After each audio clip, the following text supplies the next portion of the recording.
YCP అధినేత మాజీ CM Jagan target మార్చుకుంటున్నారా? Assembly ఎన్నికలకు ముందు జనసేనాని పవన్ లక్ష్యంగా మాటల తూటాలు పేల్చిన జగన్ తాజాగా తన వైఖరి మార్చుకున్నారా? మంత్రి లోకేష్ మీదనే ఆయన ఎందుకు విమర్శలు చేస్తున్నారు? పవన్ పై పల్లెత్తు మాట కూడా అనడం లేదు ఎందుకు? జగన్ పవన్ మధ్య రాజీ కుదిరిందా? అసలు ఏపీ రాజకీయాల్లో ఏం జరగబోతుంది?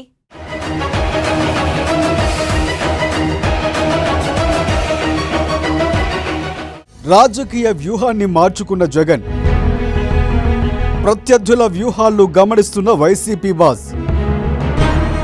ఎన్నికల ముందు పవన్ పై జగన్ విమర్శలు. ప్రస్తుతం పవన్ ను పల్లెత్తు మాట అనని జగన్.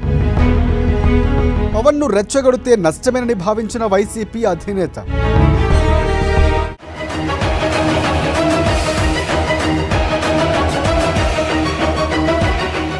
మాజీ సీఎం జగన్ తన రాజకీయ వ్యూహాన్ని సవరించుకున్నట్లు కనిపిస్తోంది. గత ఎన్నికల్లో ఓటమి తర్వాత క్రమంగా పార్టీ పరిస్థితిని విశ్లేషించుకుంటున్న జగన్ ప్రత్యర్థుల రాజకీయ వ్యూహాలను జాగ్రత్తగా గమనిస్తున్నారని చెబుతున్నారు. ఎన్నికలకు ముందు ఎక్కువగా జనసేనాని పవన్ కళ్యాణ్ ను టార్గెట్ చేసిన వారు జగన్. పవన్ ను ఒంటరి చేయటం లేదా పవన్ రాజకీయ ఎత్తుగడలు చిత్తు చేస్తే చాలు తన అధికారం పదిలమనే భావన జగన్లో కనిపించేదని పరిశీలకులు చెబుతూ ఉంటారు. అందుకే ఎప్పుడు ఎక్కడికి వెళ్ళినా దత్తపుత్రుడు అంటూ పవన్ పై విమర్శల వర్షం కురిపించేవారు. చంద్రబాబుతో పవన్ చేతులు కలిపి కుట్రలు చేస్తున్నారని ఆరోపించేవారు. అయితే పవన్ విషయంలో శృతిమించిన ఆరోపణలు చేయటం, వైసీపీ సోషల్ మీడియా కూడా జనసేనని లక్ష్యం చేసుకోవడం వల్ల జగన్ గన్ మిస్ఫైర్ అయిందనే అభిప్రాయం కూడా వ్యక్తమవుతోంది.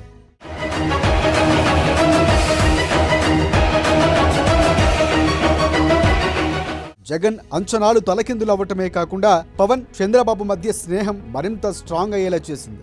పవన్ ఒంటరిగా పోటీ చేస్తే ఓట్లు చీలి తాను మళ్లీ అధికారంలోకి వస్తానని జగన్ భావించేవారు. దీంతో అప్పటి ప్రతిపక్ష నేత ప్రస్తుత ముఖ్యమంత్రి చంద్రబాబు కన్నా ఎక్కువగా పవన్ కళ్యాణ్ వెంట పడేవారు.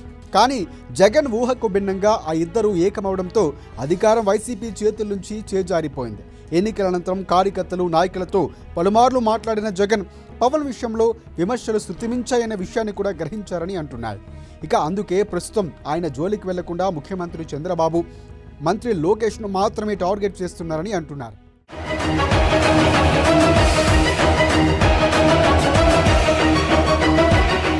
తాజాగా మాజీ ఎమ్మెల్యే వల్లభనేని వంశీతో ములాఖత్ అయ్యేందుకు విజయవాడ వచ్చిన జగన్ అక్కడ కూడా చంద్రబాబు, లోకేష్ పైనే తీవ్ర విమర్శలు చేశారు. దాదాపు 30 నిమిషాల పాటు మీడియాతో మాట్లాడిన జగన్ కూటమి ప్రభుత్వంలో అత్యంత కీలకంగా పనిచేస్తున్న డిప్యూటీ సీఎంపై వీసమెత్తు మాట కూడా అనలేదు. కనీసం ప్రభుత్వం అన్యాయంగా ప్రవర్తిస్తూ ఉంటే పవన్ కళ్యాణ్ ఏం చేస్తున్నారన్న ప్రశ్న కూడా వేయలేదని గుర్తు చేస్తున్నారు జనం. ఇది జగన్లో మారిన వైఖరికి నిదర్శనమని ఆ పార్టీ వర్గాలు చెబుతున్నాయి. సహజంగా జగన్ ఎప్పుడు డిప్యూటీ సీఎంపై విమర్శల దాడి చేసేవారని అంటుంటారు. కానీ డిప్యూటీ సీఎం హోదాలో పవన్ మాట్లాడిన తరువాతే వైసీపీ సోషల్ మీడియా అరెస్టులు జరిగాయని, పవన్ను రెచ్చగొట్టడం వల్ల రాజకీయంగా జరిగే లాభం కన్నా నష్టమే ఎక్కువగా ఉంటుందని వైసీపీ నేతలు అభిప్రాయపడుతున్నారు. అందుకే తమ అధినేతకు చెప్పి పవన్ విషయంలో కాస్త సడలింపు ధోరణి అవలంబించాలని కూడా సూచించినట్లు చెబుతున్నారు. తమ కోరికను మన్నించి జగన్ మారారని తాజా ఇష్యూ నిరూపించిందని కూడా అంటున్నారు.